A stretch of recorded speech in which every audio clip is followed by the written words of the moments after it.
7 women knelt beneath the hanging tree, sentenced for nothing more than standing tall in a town that demanded silence. And just as the rope began to tighten, he stepped out a man who once wiped out an entire army unit to avenge his wife and son. He stepped out. If this story moves you, hit that like button, drop a comment to share your thoughts, and subscribe to the channel so you don't miss what's coming next. Now let's head back to Dry Hollow, where justice was a whisper until the ghost of the border walked into town. We're hanging witches today, folks, and anyone who stands in the way of justice will be treated as an accomplice. Sheriff Wade Cutler's voice cracked through the cold air like a rifle shot. His breath hung thick and white in the morning frost, curling around the brim of his hat, like smoke from a slow-burning fire. The rope swayed on the hanging tree behind him, whispering in the wind that rolled down from the ridge. The crowd stirred, not loud, just the way dry grass rustles when something's moving underneath it. Tobias Redmont stood still across the road, one hand resting on the saddle horn of his tired sorrel mare.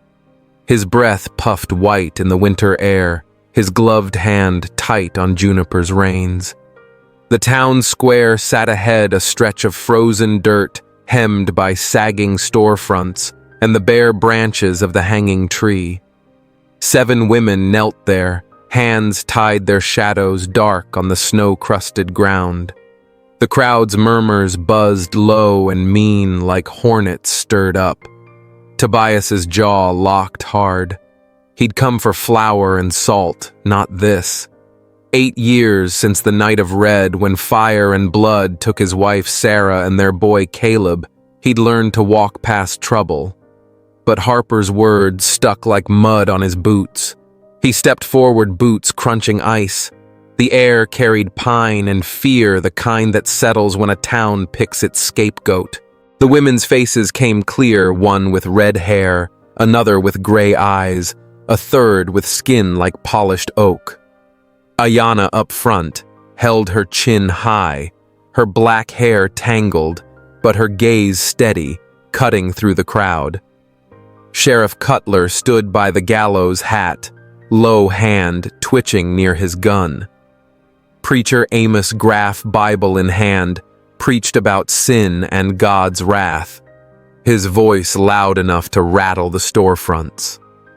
Tobias stopped at the square's edge. The noose hung still, a quiet threat in the gray light. He'd seen ropes before around Sarah's neck, around the men he'd tracked and killed after. The memory burned, but he shoved it down.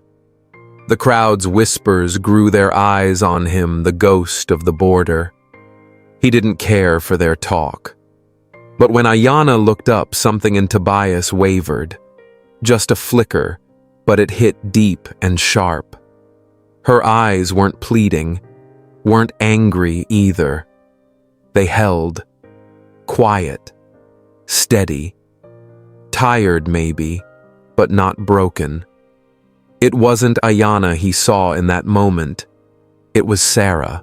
That same stubborn shine his wife carried in her eyes right up until the bullet took her.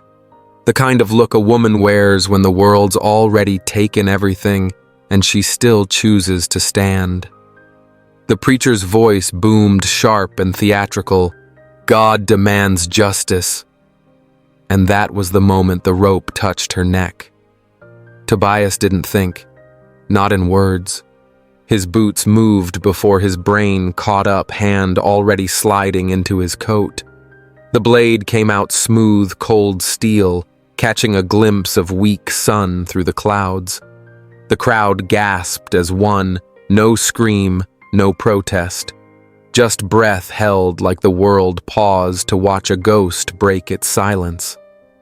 Sheriff Cutler flinched, hand halfway to his holster, but he didn't draw. He knew better. Tobias stepped through the circle, slow and sure. Snow cracked beneath his weight. Not a sound, but that. He knelt behind Ayanna, said nothing, and slid the knife through the rope at her wrists. Hemp snapped.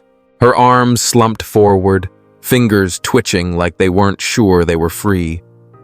Ayana stared up at him, blinking hard. The rope lay limp around her neck, frayed and useless. Her lips parted, barely a whisper. Why did you? Tobias didn't answer. He didn't know. Not really. There was no plan in his head, no intention. His hand still held the knife blade, smeared faintly with rope dust. His boots were planted firm like they'd taken root in the cold earth. He looked down at her jaw set tight, but the words never came. Not because he didn't have them, but because even if he said them, they wouldn't make sense, not to her, not to anyone, not even to himself. Behind him, boots shifted. The sheriff's voice broke through the silence, low and brittle. Don't do this, Redmont.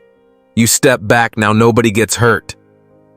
Another man, young badge pinned too high on his chest, called out, trying to sound braver than he felt. You're obstructing lawful execution, mister. That makes you an enemy of the law. No one moved, not a soul, because nobody wanted to be the first fool to test the stories. And every single one of them had heard the stories. How Tobias Redmont had once been a railroad man, good with dynamite and better with a rifle.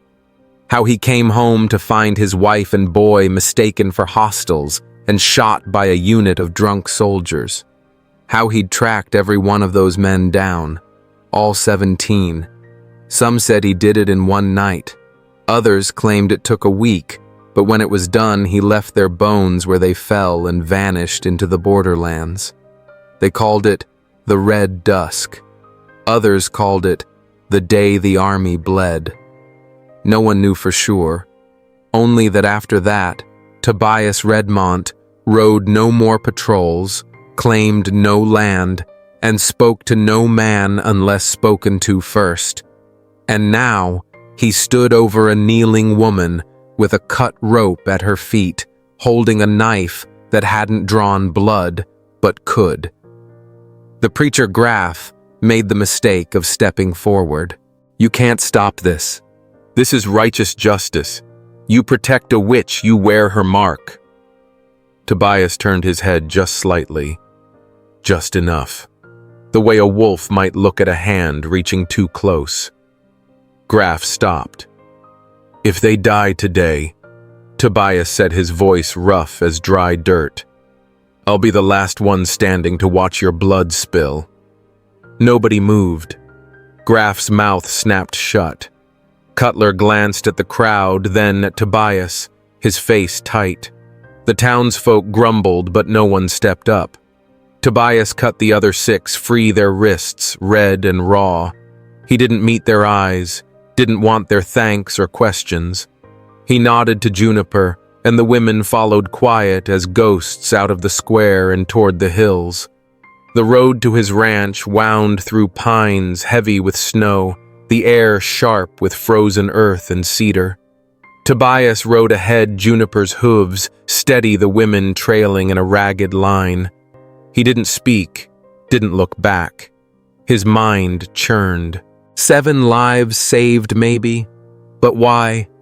To drag them into his world of silence and ghosts. The ranch came into view, a weathered barn and cabin timbers worn by wind and time. No place for strangers, no place for anyone but him and his memories. He dismounted, tied Juniper to the post, and turned to the women. You're here till Cutler sorts this. Don't expect a home. Don't expect me to care if you live or die. His voice was flat, his eyes cold. Ayana stepped forward, her shawl slipping, showing a faded dress torn at the hem. We don't want your pity, she said. Just a place to breathe. Tobias pointed to the barn loft. Hay and blankets up there. Stay out of my house. He turned, boots heavy on the frozen ground, and shut the cabin door behind him. The slam echoed a wall between him and the mess he'd made. Inside the cabin was dark, smelling of old wood and ash. Tobias dropped his sack of supplies on the table, flour and salt forgotten. He sat by the cold hearth, staring at the ashes. The Night of Red played in his head, Sarah's scream, Caleb's small hand slipping from his. He'd hunted the men who did it, left them dead in the dust, but the hole in his chest stayed. Now 7 women sat in his barn, their lives tangled with his for no good reason. He gripped his chair knuckles white, wanting the silence he'd lost. In the barn, the women settled in the loft, their whispers drifting through cracked walls. Ayanna took charge, her voice low, assigning spots on the hay. Lila, the redhead, grumbled about the cold. Esther, the widow, clutched her rosary, praying soft. The others, Mary, Ruth, Hannah, Zora, moved quiet, their eyes on the cabin, on the man who'd cut their ropes but offered no kindness. The barn smelled of straw and horse, a rough shelter but better than a noose. Night fell starless and heavy. Tobias lay on his cot, Groove Colt revolver by his side, its weight a comfort against the dreams. Sarah's face bright with love, then dull with death. Caleb's laugh cut short by fire. He woke, gun in hand, breath ragged. The barn was quiet, but the women's presence pressed on him a reminder of a world he'd sworn off. The wind tore through dry hollow, rattling shutters and stirring dust, carrying preacher Jedediah Graff's voice like a storm cloud over the town. Tobias stood on his porch, the morning air sharp with frost, watching the horizon where the hills met the gray sky. He'd heard the whispers from town. Graff was preaching harder now, his sermons a daily drumbeat, calling the women witches, calling Tobias a traitor who'd spit on God's order. The preacher's words weren't just hot air, they were kindling, and the town was dry wood waiting for a spark. Tobias spit into the dirt, his jaw tight. He didn't know why he'd stepped into that square, didn't know why he'd cut those ropes. But every time he saw Ayanna's eyes dark and steady like Sarah's, something in him stirred like a fire he thought had gone cold. He turned back to the barn where the women were already up, their voices low as they worked. The loft wasn't just a shelter now. It was starting to look like a camp with crates stacked neat and a rope line for drying clothes. Ayanna was at the well hauling water, her shawl loose around her shoulders. Lila, the redhead, was splitting wood, cursing when the axe stuck. Esther knelt by a small garden patch, turning the hard earth with a trowel. Mary, Ruth, Hannah, and Zora were inside cleaning rifles Tobias had shown them how to use. They moved with purpose, not like folks running scared, but like folks building something. Tobias watched his coffee mug cold in his hands and felt a tug he didn't like, a sense that they were digging roots in a place he'd meant to keep empty. He'd been cold to them at first, telling them to clear out soon as the sheriff sorted things. But they hadn't whined, hadn't begged. They'd worked, learned, and stood tall, and that grit was wearing him down. Elias, the boy he'd taken in after the Night of Red, trailed Ayanna like a shadow carrying buckets too big for his skinny arms. The kid hadn't spoken much since his own folks died, but with Ayanna he'd started signing more, his hands quick, his eyes bright. Tobias caught himself almost smiling at the sight, then stopped, the weight of old ghosts pulling his mouth flat. In town, Graff wasn't slowing down. Tobias heard it from a trader who'd passed through. Graff had sent a letter to the military post up north, claiming Tobias was hiding armed rebels, that the women were witches plotting to burn Dry Hollow to ash. The preacher stood in the square every day, his Bible raised his voice sharp, stirring folks into a frenzy. Men who'd once tipped their hats to Tobias now spat when his name came up. Women clutched their kids tighter like he was the devil himself. Graff wanted his moral order back, and Tobias had broken it when he'd cut those ropes. At the ranch, the women didn't wait for trouble to find them. Ayanna took charge, setting up a storeroom in the barn's back corner, stacking sacks of grain and jars of preserves. She'd been a teacher once, Tobias learned, and had rallied women to fight for fair pay. That's why Graf hated her most. She didn't bow. The others followed her lead, their hands steady as they practiced shooting at hay bales or setting snares in the woods. Tobias showed them how to aim low, how to move quiet, how to read tracks in the mud.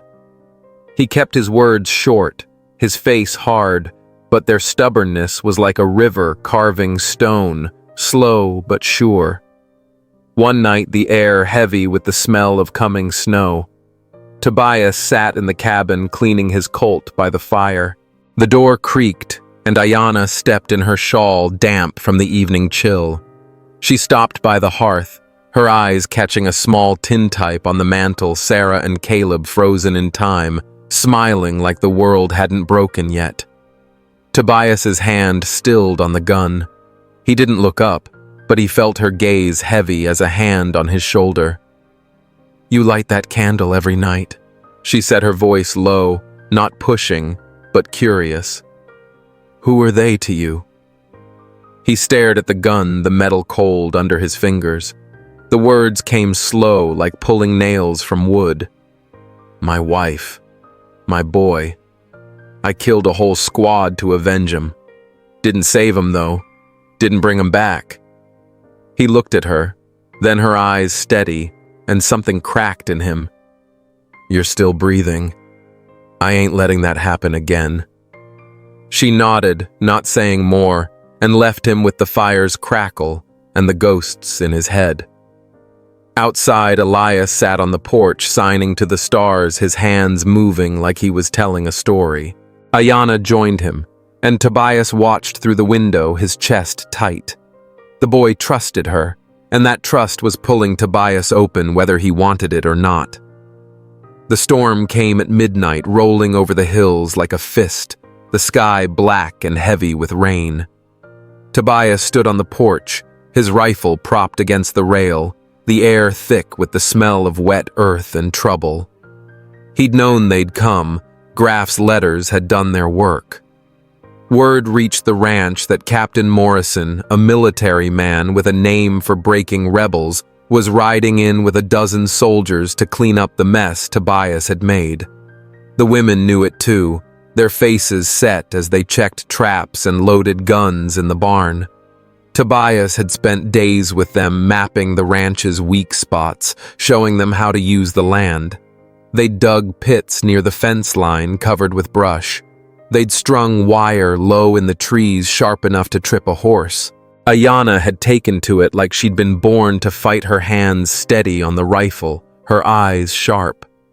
Lila grumbled but kept up her shots, getting tighter. Esther prayed over each trap, her rosary clicking. Mary, Ruth, Hannah, and Zora worked quiet, their fear buried under focus. Elias helped hauling branches, his small hands quick. Tobias watched them, his throat tight, and hated how they felt like his to protect. The rain started cold and hard, drumming the barn roof. Tobias stood at the edge of the field, water dripping from his hat, listening for hoofbeats. Ayanna joined him, her knife tucked in her belt, the blade once her sister's who'd died under Morrison's orders years back. She didn't say it, but Tobias saw it in her eyes, the kind of hate that burns steady, not wild. The other women waited in the barn, rifles ready, their breaths short in the dark. The soldiers came at dawn shadows, moving through the rain-soaked pines. Tobias spotted Morrison first, his red coat bright against the gray, his face hard under a wide-brimmed hat. The trap slowed them. 2 horses stumbled, men cursing as wire bit their legs. Tobias fired a warning shot, the crack loud over the rain. The women held their ground, their shots wild but enough to make the soldiers duck. Morrison pushed forward, his voice booming. "Redmont hand over the witches, or we burn this place down." Tobias didn't answer, just aimed and fired, grazing a soldier's arm. The fight turned messy. Fast bullets tore through the barn's walls, splintering wood. Lila screamed when a shot clipped her shoulder, but she kept firing. Esther dragged her back, praying loud. Ayanna moved like a shadow, slipping through the rain to the horse pens. Tobias saw her too late. Morrison charged the barn, his sword drawn, and Ayanna met him there, her knife flashing. They fought in the mud, her movements quick, his heavy but brutal. She ducked his swing, her blade finding his side, then his throat. Morrison fell, blood mixing with the rain, his eyes wide as he choked. Ayanna stood over him, her chest heaving, the knife red. Tobias reached her, his hand on her arm, pulling her back. "Enough," he said, his voice low but firm.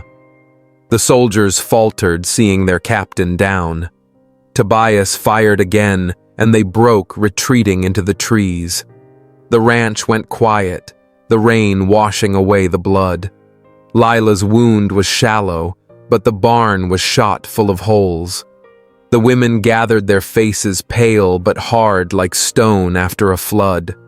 Elias clung to Ayanna, his hands signing safe over and over. Tobias looked at the body in the mud, then at Ayanna. Her eyes were Sarah's, but they were hers, too fierce alive. He wanted to send them away to keep his solitude, but he couldn't. Not now. "This ain't over," he said, his voice rough. "More'll come, and they won't stop." Ayanna nodded, wiping the knife on her skirt. "Then we'll be ready," she said, her voice steady, like she'd already seen the next fight. The women stood together, their shadows long in the dawn light, and Tobias felt the ranch shift, not just a hideout, but a stand. It didn't want their fight, but Sarah's face lingered in his mind, and he knew he couldn't walk away. The valley lay quiet under a heavy sky, the kind that promised snow, but held it back like a threat not yet spoken. Tobias Redmont stood at the ranch's edge, his boots sinking into the mud, his eyes fixed on the narrow trail winding toward Dry Hollow. Word had come at dawn. Colonel Bradley, father of a young officer killed under Morrison's command, was riding in with a bigger force, 30 men strong to finish what Morrison started. Tobias gripped his rifle, the wood worn smooth under his fingers, and felt the weight of the women's eyes on him from the barn. They'd fought once, spilled blood, but this was different. Bradley's name carried a shadow cold, calculated, the kind of man who'd burn a town to prove a point. Inside the barn, the women worked fast, their hands steady, despite the fear in their faces. Ayanna sharpened her knife, the blade that took Morrison's life, her jaw set tight. Lila patched a torn coat, muttering about the cold. Esther prayed over a stack of cartridges, her rosary clicking soft. Mary, Ruth, Hannah, and Zora checked the traps they'd reset wire in the trees pits near the fence. Elias, the boy. Tobias had taken in, hauled buckets of nails to reinforce the barn door, his small hands quick but careful. Tobias watched them, his chest tight, and hated how they'd become his to protect, even if he didn't want it. He called them to the porch, the air sharp with the smell of pine and damp earth. "There's a dam up the valley," he said, his voice low, rough like gravel. "We blow it, the water'll flood the trail. Take Bradley's men before they reach us." He pointed north where the river ran high behind a wall of stone and timber. "It's our best shot." Ayanna's eyes narrowed, her shawl slipping as she stepped forward. "And the ranch. That water won't stop at the trail. It'll take everything barnhouse us." Her voice was steady, but there was a crack in it like she saw the cost already. Tobias didn't answer right away. He looked at the hills where Sarah and Caleb's ghosts lingered and felt the old anger stir. "Better than letting 'em take you," he said finally, his words flat. The women exchanged glances, their faces a mix of doubt and grit. Lila snorted, but Ruth nodded slow like she was weighing the risk. Esther clutched her rosary tighter, her lips moving silent. They set to work digging out the old dynamite Tobias kept in a locked chest under the cabin floor. The sticks were brittle, the fuses frayed, but they'd do. Ayanna and Hannah carried them to the dam, their steps careful through the muddy woods. Tobias led his rifle slung over his shoulder, his eyes scanning the trees for scouts. The dam loomed ahead, a gray bulk against the river's rush, its stones slick with moss. They worked quiet, setting charges low where the water pressed hardest, the air thick with the smell of wet rock and tension. Then it came a sound through the wind, faint but sharp, like a knife cutting the quiet. A child's cry, high and desperate, echoing from the valley. Tobias froze his hand on a fuse his breath caught. He knew that sound, had heard it in his dreams, Caleb calling for him in the fire. But this wasn't a ghost. It was real, carried on the wind from Bradley's camp. Mary, the young one who'd been accused of tempting her boss's son, gasped, her hands shaking. "That's my boy," she whispered, her voice breaking. "They took him, made me cook for him." Tobias's jaw clenched. He saw Sarah's face then, Caleb's, their eyes pleading in the dark. He'd blown dams before flooded trails to stop raiders, but never with a kid in the way. He looked at Ayanna, her face hard, but her eyes soft, and knew she saw it too. "We ain't drowning a child," he said, his voice rough but final. "We'll find another way." Ayanna nodded, her knife tucked back in her belt. "Then we draw him out," she said. "Split up, hit him from behind, get Mary's boy back." The women agreed, their faces set, and Tobias felt the ranch shift again, not just a stand, but a line they'd drawn in the mud. The plan came together under a sky heavy with clouds, the air cold and thick with the promise of more rain. Tobias stood by the barn, mapping the valley in his head, his finger tracing lines in the dirt. Ayanna listened close, her eyes sharp as he split the group. She'd lead Lila, Esther, and Ruth to the ridge where they'd fire shots to draw Bradley's men, making them think the ranch was lightly guarded. Tobias would take Hannah and Zora through the woods, slip behind the camp, and find Mary's boy. Mary stayed back, her hands trembling but her face hard, ready to guard the ranch with Elias. They moved at dusk, the light fading fast, the woods dark with wet pine and shadow. Tobias led his group low, their boots quiet on the needle-strewn ground. Hannah gripped her rifle, her knuckles pale, while Zora carried a knife, her eyes scanning the trees. The camp came into view, a cluster of tents, horses tied to a rope line, and a wagon where Mary's boy, no older than 5, sat crying, his hands bound. Mary's face flashed in Tobias's mind, her fear for her son, like a mirror to his own loss. He pushed it down, focusing on the guards, 6 men, rifles ready, their voices low in the damp air.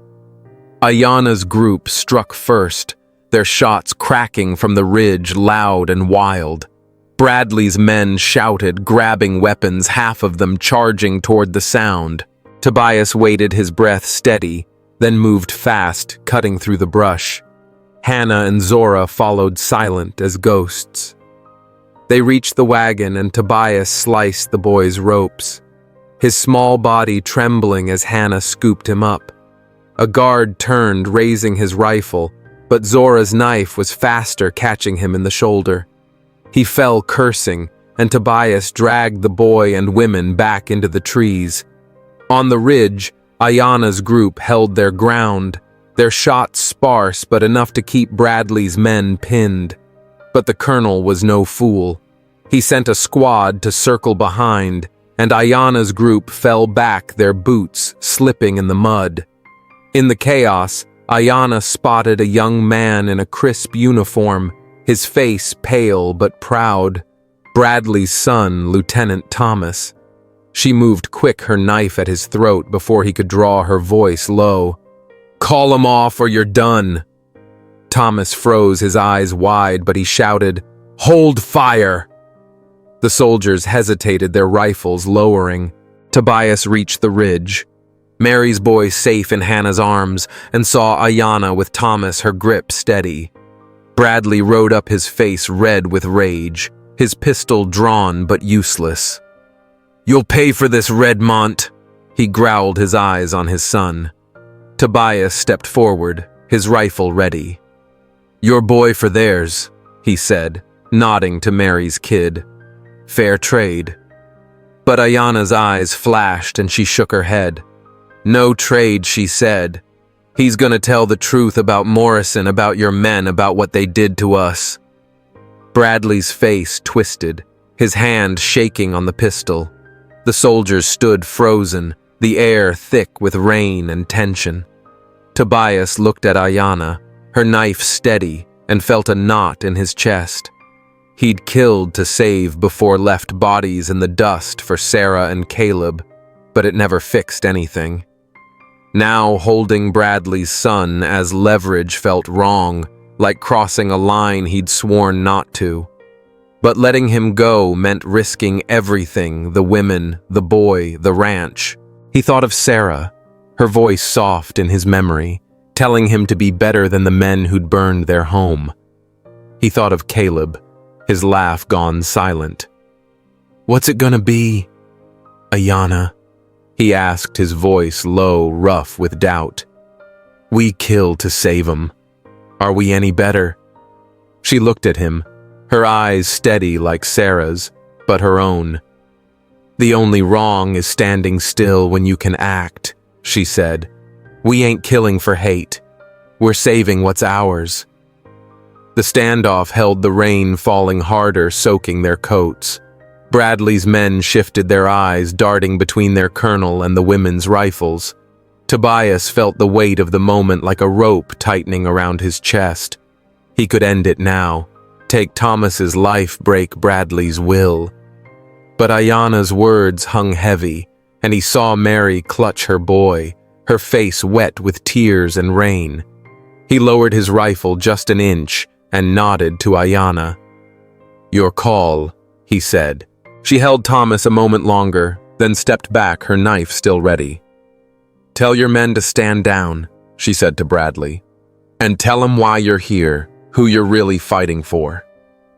The colonel's jaw worked, but he said nothing. His eyes locked on his son.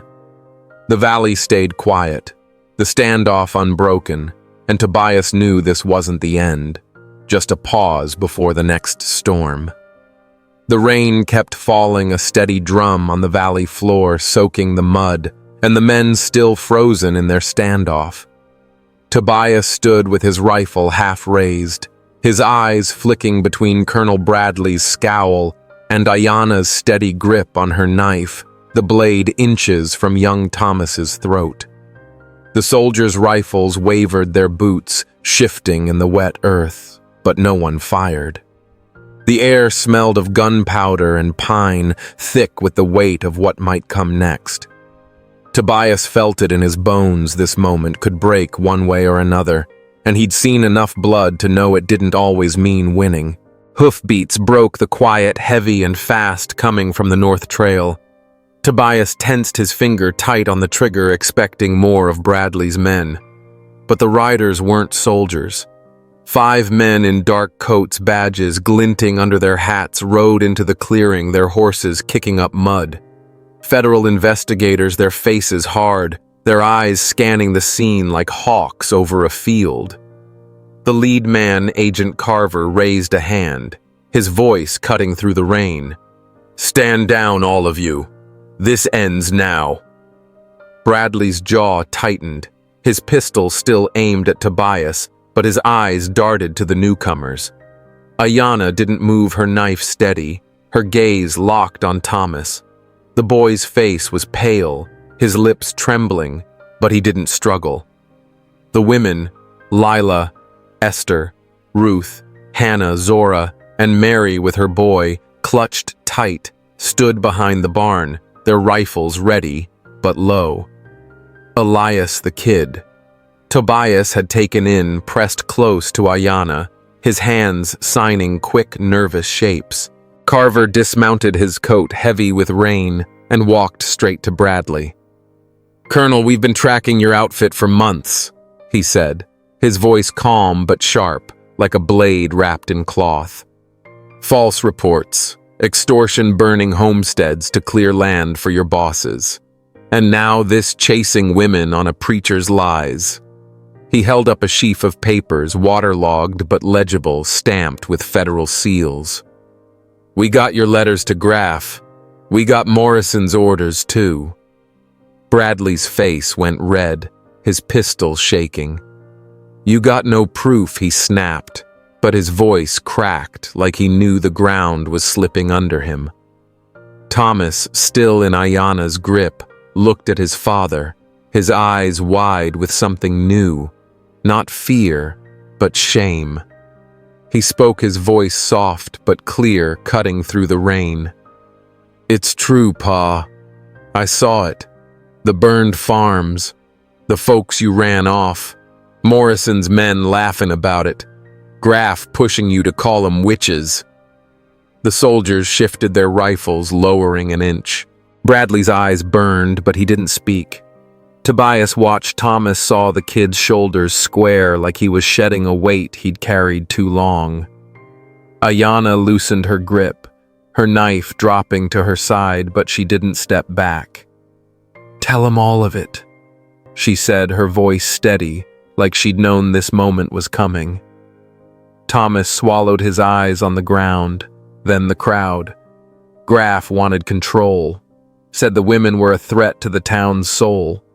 Pa went along 'cause it meant power land money. Morrison did the dirty work, scaring folks worse. I didn't want to see it, but I did. His voice broke, but he kept going. "They ain't witches. They're just folks who wouldn't bend." The valley went quiet, the rain softening to a drizzle. Carver nodded, his men moving to flank Bradley. "You're done, Colonel," he said, his hand on his holster. Bradley's pistol dropped to the mud, his shoulders sagging like a man who'd run out of fight. The soldiers laid down their rifles, their faces grim, some ashamed. Graff, who'd ridden up with Bradley's men, stood at the edge, his Bible clutched tight, but the townsfolk who'd followed him turned away, their whispers fading. His lies had unraveled, and Dry Hollow saw him for what he was, a man who'd built his power on fear, not faith. Tobias lowered his rifle, his chest heavy. He'd been the ghost of the border, a man living in shadows, but now he stood in the open, the rain washing his face clean. The women gathered closer, their eyes bright with relief, not triumph. Mary held her boy tight, her tears mixing with the rain. Elias tugged at Tobias's sleeve, his hands still for once, his voice small but clear, the first full sentence Tobias had ever heard from him. "We don't gotta hide no more."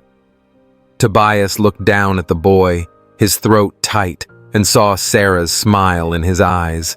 He nodded, his hand resting on Elias's shoulder, and felt the ranch shift again. Not a hideout, not a battleground, but a place where light could break through. The hanging tree stood alone in Dry Hollow Square, its branches bare against a sky washed clean by the storm. Tobias Redmont walked toward it, an axe slung over his shoulder, the women trailing behind their boots, steady on the dirt. Ayanna carried a shovel, her shawl loose, her face calm but hard, like stone smoothed by a river. Lila, Esther, Ruth, Hannah, Zora, and Mary followed, their hands free of ropes. now their eyes on the tree that had almost taken them. Elias skipped ahead, a rope in his hands, the same one that had hung over their necks. The townsfolk watched from their porches, quiet, their faces a mix of guilt and relief. Tobias swung the axe, the blade biting deep into the tree's trunk, each strike echoing like a heartbeat. The women took turns, their swings clumsy, but sure, the wood splintering under their hands. When the tree fell, it hit the ground with a thud, dust rising like a sigh. They dragged the branches to a pile, Elias tossing the rope on top, and lit it. The flames caught fast, curling around the rope, turning it to ash. Ayanna knelt by a desert willow, sapling its roots wrapped in burlap, and dug a hole. The women scooped the ashes into the dirt, burying them under the tree, its thin branches swaying in the breeze. It was a stubborn thing that willow built to live through drought and wind like them. The townsfolk came later, their steps slow, carrying baskets of bread and smoked meat.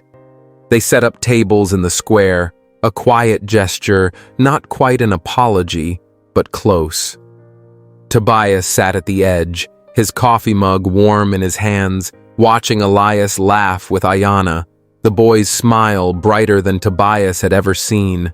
Lila joked with Ruth, her red hair catching the sun, while Esther shared cornbread with Mary's boy, her rosary tucked away. Hannah and Zora sat quiet, their eyes on the new willow, like they could see something growing there. Tobias felt a warmth he hadn't known in years, not just from the coffee or the sun, but from being here, not because he had to, but because he wanted to. Ayanna stood, her shawl slipping, and raised a tin cup. "We're leaving," she said, her voice clear, carrying over the chatter. "Me and the women were heading west to a place where folks like us can build something new, where no one's called a witch for speaking truth." The crowd went quiet, some nodding, others looking away. She looked at Tobias, her eyes steady like Sarah's but her own.